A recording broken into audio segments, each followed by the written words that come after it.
The 27-year rule of former Burkina Faso President Blaise Compaoré came to a crashing end 2 months ago when debate began in the National Assembly to scrap presidential term limits.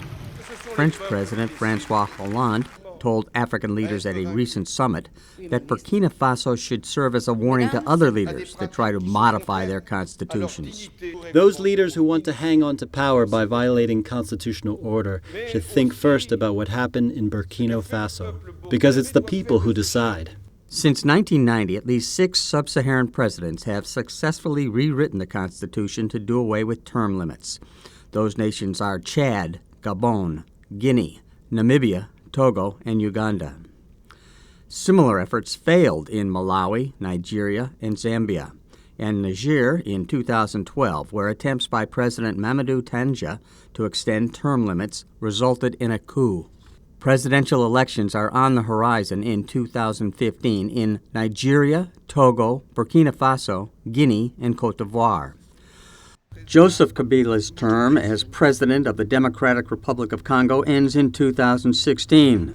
There's speculation that he will seek a constitutional change to run again. U.S. Secretary of State John Kerry. I encouraged President Kabila to work with his government and the parliament in order to complete the election calendar and the budget. And they need to do so in accordance with the Constitution. At 72, Congo's President Denis Sassou Nguesso is past the age limit provision, but his party is proposing a constitutional change for the 2016 vote.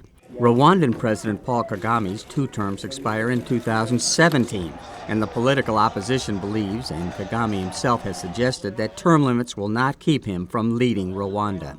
I am going to do the right thing because it is the right thing, not because anybody is telling me to do.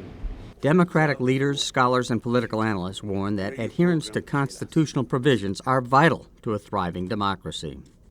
African leaders with more than 30 years in power include Equatorial Guinea's Teodoro Obiang Nguema, Eduardo dos Santos of Angola, Cameroon's President Paul Biya, and President Robert Mugabe of Zimbabwe, who turned 90 in February, claimed his 7th term last year.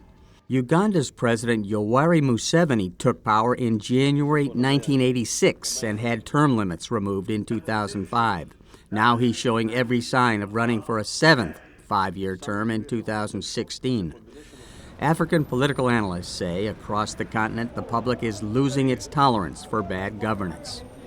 And while attempted constitutional manipulations by dominant leaders and parties are trending upward, so is the determination of young Africans and others to stand up for the democratic process.